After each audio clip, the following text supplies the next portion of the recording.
السلام عليكم ورحمة الله وبركاته. حفظكم الله في الدارين.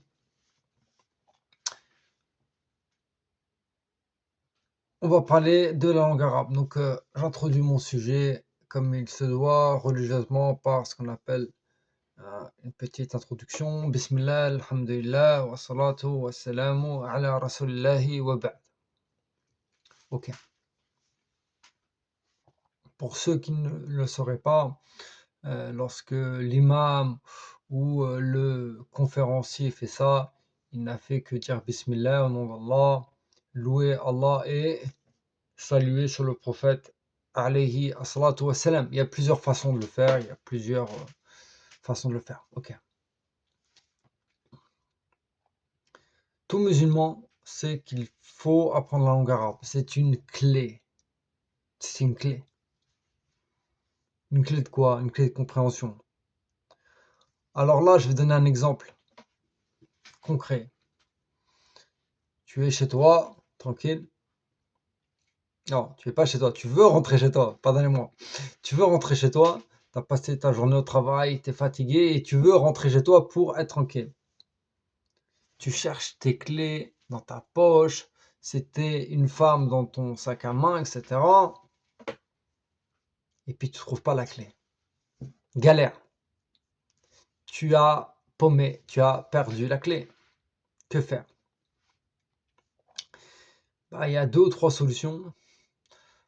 Première solution, c'est casser la serrure, casser la porte et puis rentrer. Mais bon, c'est une fausse solution parce que tu vas devoir remplacer la porte et ça coûte cher.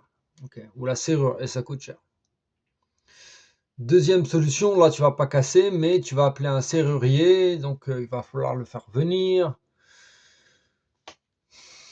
Et puis ça va prendre du temps, ça va prendre aussi de l'argent parce que c'est un service, tu vas le payer, etc. Donc c'est aussi une galère. Donc, tu comprends bien à travers cet exemple-là que je suis en train de te donner que quand tu n'as pas les clés, là c'est une clé palpable, ok? Tu es en galère. Si tu n'as pas la clé de compréhension de la religion, c'est une galère. Tout simplement. Comme tu étais en galère lorsque tu n'avais pas la clé pour entrer chez toi, et ben là, tu n'as pas la clé pour comprendre la religion. Et c'est quoi la clé? C'est la langue arabe. Alors oui, on pourra toujours protester et dire oui, mais on peut avoir recours aux traductions. Bon, sur ça, j'ai une idée assez tranchée. Traduire, c'est trahir. Il y a une différence entre boire de l'eau bouillie. La langue traduite, c'est de l'eau bouillie et boire de l'eau de source. Préférons l'eau de source à l'eau qui est bouillie pour retirer les microbes. Mais au-delà de ça, même si c'est bien traduit, admettons c'est bien traduit, ok? Allez, admettons-le. Admettons tu as les clés de lecture pour t'en sortir, etc. Ok. En langue arabe, ça n'a pas le même goût. Ça n'a pas le même goût. Donc tu préfères quel goût? Tu préfères avoir la pêche et un bon goût dans la bouche ou un goût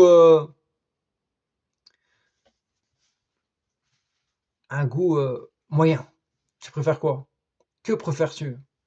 Il n'y a pas de doute que tout le monde préférera avoir le meilleur goût en bouche. Et le meilleur goût en bouche, force est de constater que c'est par le biais de la langue arabe. Donc ici, cette vidéo est un appel sans concession à apprendre la langue arabe. Alors oui, ça va prendre du temps, mais on est là pour ça. On est là pour ça. Pour avoir des choses, qui a dit, pour avoir des choses qui sont dures à obtenir. Qui a dit que ça devrait être facile? Pourquoi ça serait facile? Non. On n'a rien sans rien, il faut un effort. On est là pour faire des efforts. Et puis, effort après effort, cours après cours, les choses vont commencer à se débloquer et tu vas pouvoir comprendre ce que tu ne comprenais pas. Alors bien sûr, ça ne se fait pas en un jour, ça ne se fait pas en un mois, mais petit à petit, comme j'aime bien dire, l'oiseau fait son nid. Donc j'invite tout le monde, tout le monde, tout le monde à apprendre la langue arabe et pas seulement des cours pour savoir lire. Ça, c'est la première étape. La première étape, la première étape est celle de la lecture, de la reconnaissance et de la prononciation. Okay. Il faut là que je reconnaisse que, ah oui, c'est un ain, c'est pas un rein. C'est que la différence entre les deux lettres, il y a un point différencie les deux lettres. Ok. Un kaf ne se prononce pas comme un kef. Tu vas apprendre ça. Après, il est possible que pour une raison X ou Y, que tu aies des problèmes de prononciation. Ça, c'est autre chose. C'est pas un gros problème en réalité. Il suffit d'être intelligent par rapport à ce problème-là. Ensuite viendra une autre étape, qui est celle de la grammaire. Comme en français, on a étudié un peu la grammaire en français, n'est-ce pas? Tout le monde sait c'est quoi un sujet, un complément. Même si on a oublié ces noms, même si j'étais entre guillemets nul à l'école, j'ai entendu ces choses-là. Pourquoi? Parce que l'apprentissage d'une langue passe par la maîtrise, une certaine maîtrise de cette grammaire, tout simplement. Et ben en langue arabe, c'est pareil. Il y a une grammaire de langue arabe, tu vas l'apprendre. Il y a différentes méthodes, Tom de Médine, Bayna Yadayk, une méthode classique, الأجرومية, قطر النداء, الفيا, النحو الواضح, j'en passe et des meilleurs. Alhamdulillah, il y a des gens qui se sont intéressés à ça. Après, il y a الصرف, la morphologie. Comme il y a la morphologie d'un sportif, on voit bien que la morphologie d'un coureur de 100 mètres, c'est pas comme la morphologie d'un coureur de fond, rien à voir. Et ben c'est pareil, dans les mots qui constituent la langue, la morphologie c'est l'aspect, si vous voulez, l'aspect d'un mot n'est pas comme l'aspect d'un autre mot. Il y a une différence entre le participe actif, il fait l'action, et le participe passif, il subit l'action. En arabe, il y a ça, par exemple, et de manière robotique, mais dans le bon sens du terme, de manière parfaite. Il faut l'apprendre ça. Car l'apprendre va te permettre de lire, ce qui fait peur à tout le monde, enfin à tout le monde, aux gens qui veulent apprendre en arabe, ça va te permettre de lire sans harakat. Tu vas voir ce que les gens ne voient pas. Pourquoi? Parce que tu connais cette science-là, la science de la morphologie. La morphologie, je sais pas, on voit bien qu'en français, par exemple, je donne souvent cet exemple-là, du mot prendre, la racine prendre, il y a plusieurs mots qui ont été créés. Prendre, reprendre, entreprendre, entreprise, reprise, etc., etc. Donc on voit bien que d'un mot, il y a d'autres mots. Bon, c'est ça en arabe, mais de façon beaucoup plus logique, de façon beaucoup plus belle, stylée, scientifique, on va dire. Donc si tu maîtrises ces deux sciences-là, alhamdulillah, tu peux lire. Alhamdulillah. Après, il y a un troisième volet, c'est l'acquisition des mots. Il faut acquérir des mots. La langue est constituée de mots.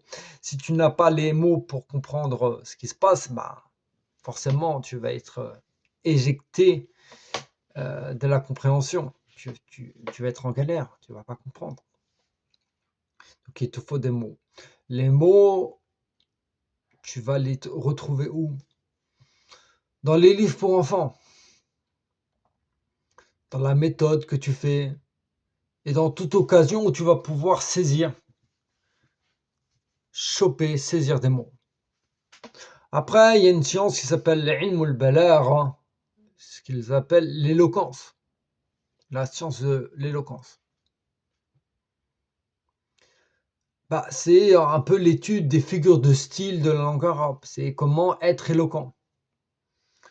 En français, pour ceux qui ont fait un peu de littérature, qui était un peu attentif à ce qu'on essayait de nous faire comprendre lorsqu'on était en cours de français, on voit bien que des fois, il y a des figures de style, une métaphore. Si je dis le mot métaphore, je pense qu'on l'a déjà entendu.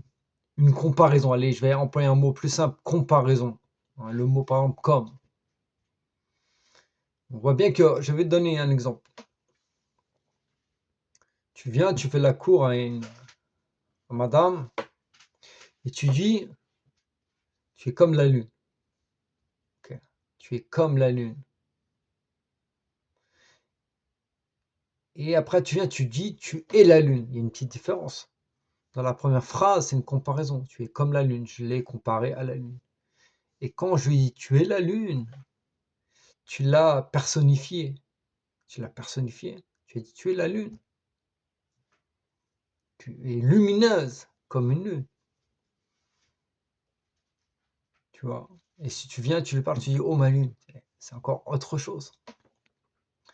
Donc on voit bien que ces choses-là sont linguistiques et donc tu pourras les apprendre à travers cette science-là. Okay. Cette science-là, c'est beaucoup ce qu'on appelle le goût littéraire. Hein. C'est le goût littéraire. Bon, il y a des règles, ok, mais c'est surtout le fait de beaucoup lire qui va te permettre de voir que ça, c'est bien dit, que finalement, je vais l'acquérir, je vais l'adopter par cette lecture-là ou par une occasion dans ma vie où je vais le redire parce que c'est le moment. Donc voilà ce que je voulais signifier à travers cette vidéo. Prenez soin de vous, prenez soin de vos âmes, de vos cœurs, et n'oubliez pas que cette langue est la langue révélée, révélée. La langue choisie, c'est la langue choisie par Allahu Azza wa Jal pour délivrer le message qui va perdurer jusqu'à la fin des temps.